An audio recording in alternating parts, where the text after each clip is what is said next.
जय हिंद साथियों। विभिन्न प्रतियोगी परीक्षाओं के लिए कल हमने गणित पढ़ाना स्टार्ट किया था, जिसका पहला चैप्टर संख्या पद्धति था। वो पहले चैप्टर के अंतर्गत लगभग 5 टॉपिक आते हैं, जिसमें पहला टॉपिक यूनिट डिजिट पढ़ाना स्टार्ट किया है, जिसको इकाई अंक कहते हैं। इसका पहला रूल लिखवा देता, आज दूसरा रूल लिखवाएंगे। तो सबसे पहले मैं 0 से लेके 9 तक गिनती लिखूंगा।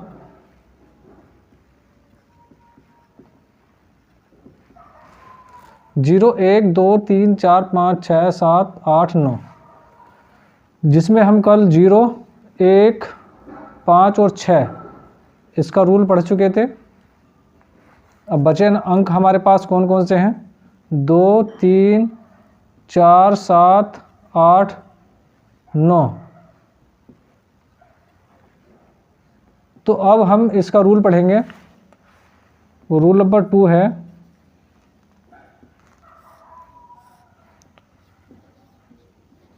साइक्लिसिटी, जिसको हिंदी में बोलते हैं चक्रीयता। अब भाई इनकी साइक्लिसिटी क्या होती है? अरे साइक्लिसिटी कहती क्या है? अब इन अंकों की साइक्लिसिटी के बारे में जानेंगे। जैसे 2 की पावर हमने एक अंक लिया, 2 की पावर 1 का मतलब हो गया 2, 2 की पावर 2 का मतलब हो गया 4, 2 की पावर 3 का मतलब हो गया यहाँ पर 8, 2 की पावर 4 का मतलब हो गया यहाँ पर 16, 2 की पावर 5 का मतलब हो गया यहाँ पर 32, 2 की पावर 6 का मतलब हो गया 64, 2 की पावर 7 का मतलब हो गया 128, 2 की पावर 8 का मतलब हो गया 256। तो घात हमने 2 की घात 1 से लेकर 8 तक लिखी। तो 2 की घात 1 से लेकर 4 तक में हमने इकाई अंक देखा, तो 2 4 8 और 6 है। और घात 5 के बाद इकाई अंक रिपीट होना स्टार्ट हो गया, तो फिर क्या आ गया हमारे पास? 2 हो गया, 4 8 और 6। तो इस तरीके से ये साइक्लिसिटी बन जाती है। इसी प्रकार 3 4 7 8 और 9 की साइक्लिसिटी ऐसी बनेगी। तो यहाँ से रूल निकल के यह आता है। अब यहाँ से एक रूल निकल के आता है, वो क्या कहता है? इन अंकों की साइक्लिसिटी का मतलब 4 अंकों के बाद यूनिट डिजिट रिपीट होने लगते हैं। ये हमारे 2 से लेकर जो 9 तक अंक दिए हुए हैं, 2 3 4 7 8 9, अगर हम इसकी पावर 1 से लेकर 8 तक करें सबकी, तो सभी में पावर 4 के बाद यूनिट डिजिट रिपीट होने लगेंगे। रिपीट मतलब दोबारा भी आने लगेंगे। तो इसी को हम साइक्लिसिटी कहते हैं। अब हम इसको करते कैसे हैं? इस पर आधारित क्वेश्चन आते हैं, उनको कैसे करते हैं? उसके लिए ये है, घात मतलब पावर को 4 से डिवाइड करना है, फिर जो शेषफल बचे उसे इकाई अंक की घात लगा देनी है। यदि शेषफल 0 आए तो इकाई अंक की घात 4 ही लगा देनी है। शेषफल 0 से अलावा और कुछ भी आए तो घात वही लगाएंगे हम इकाई अंक पर। यदि शेषफल 0 आता है तो जो हमारे क्वेश्चन में इकाई अंक होगा उसकी घात हम 4 ही लगाएंगे। तो इस पर आधारित हम कुछ क्वेश्चन कराएंगे अभी। ये हमने 5 एग्जाम्पल लिखे हैं और पाँचों के पाँचों एग्जाम्पल में इकाई अंक निकालना है। तो अभी हमने कुछ रूल बताए थे, तो उस रूल के अकॉर्डिंग हमें इनका इकाई अंक निकालना है। तो सबसे पहला जो क्वेश्चन दे रखा है यहाँ पे, उसमें 452 के पावर 25 है। तो सबसे पहले हमें इकाई अंक के स्थान पर देखना होता है। 0 1 5 6 तो नहीं है, यहाँ पर 2 है, उन चारों में से कोई सा नहीं है। जो पहले अंक है उन दोनों को हम छोड़ देते हैं। इकाई अंक हमारे पास यहाँ 2 है, अब पावर 25 है, इसलिए हम इसको 4 से डिवाइड करेंगे। 4 6 24 होता है, यहाँ बचा 1 शेष, तो यहाँ पर हम जो शेषफल होता है उसको ही इकाई अंक की पावर बना देते हैं। तो 2 की पावर हमने 1 लिख ली, तो यहाँ पर हमारे पास क्या आएगा निकल के 2, ये निकल के आएगा यूनिट डिजिट। अब इसका हमें एग्जाम्पल नंबर 2 देखते हैं। फिर इकाई अंक से पहले वाले जो नंबर हैं उनको हम नहीं लेते हैं। वो पावर में हमारे पास है 51, और 51 को हम फिर 4 से डिवाइड करेंगे। 4 1 जा 4, बचा 1, 4 2 जा 8, बचा यहाँ पर हमारे पास 3 शेष। तो शेष फल को हम इस पर लगा देंगे पावर में, तो यहाँ पर हमारे पास यूनिट डिजिट निकल के आता है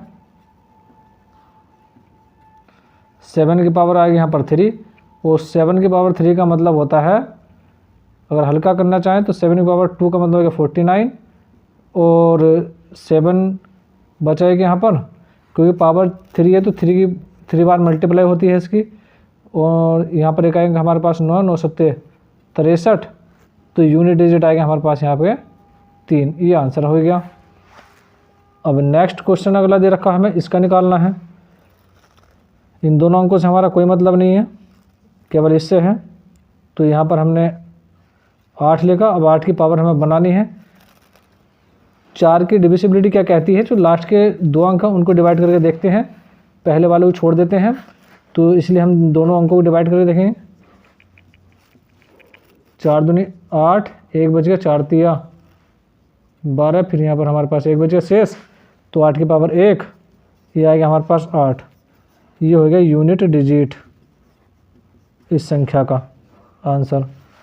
फिर इसका अगला क्वेश्चन है हमारे पास ये 4। 4 की पावर 754 की पावर 456 है। तो यहाँ पर हमारे पास इन दोनों अंकों से कोई मतलब नहीं है, यूनिट डिजिट के देखेंगे यहाँ पर भी। और यहाँ पर 4 की जो डिविजिबिलिटी है, 4 की विभाज्यता क्या है, लास्ट के 2 अंक को विभाजित करके देखते हैं। इसको छोड़ देंगे, इसको हम विभाजित करते हैं 4 से,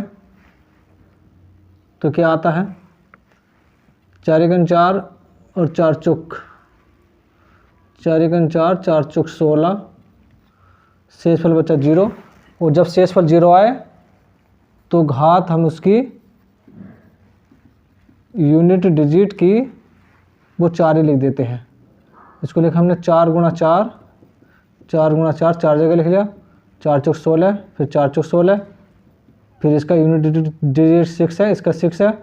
तो कितना आ गया यहाँ पर हमारा 6 × 36। तो यहाँ पर निकल कर आएगा हमारा यूनिट डिजिट 6, ये आंसर आएगा इसका।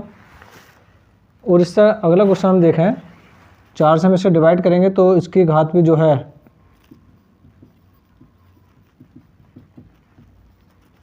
4 आ जाएगी, क्योंकि 4 से डिवाइड करने पर शेषफल इसका भी 0 आ रहा है।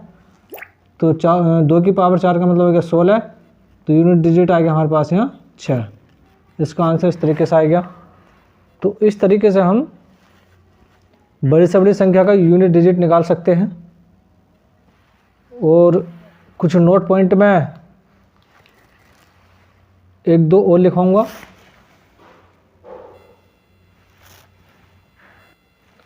कुछ नोट पॉइंट है, यदि किसी सम संख्या को 5 से गुणा करें तो इकाई अंक हमेशा 0 ही आएगा। जैसे 5 गुणा सम संख्या = 0 इकाई अंक। इसका अगर एग्जाम्पल लूँ, मान लो 5 से हमने 4 को गुणा करा, 4 सम संख्या है जो 2 से पूरी कट जाती है। 5 चौक 20, इकाई अंक इसका क्या आएगा हमारे पास यहाँ 0। तो इकाई अंक हमारे पास यहाँ पर आएगा बराबर 0। यदि हम नोट पॉइंट नंबर 2 है इसका, यदि किसी विषम संख्या को हम 5 से गुणा करें तो हमेशा इकाई अंक 5 ही आएगा। 5 गुणा विषम संख्या = 5। तो यहाँ पर हमने क्या करा, एग्जाम्पल के थ्रू हम देखते हैं। 5 से हमने 7 को गुणा करा, जो संख्याएं 2 से पूरी नहीं करती वे विषम संख्याएं होती हैं।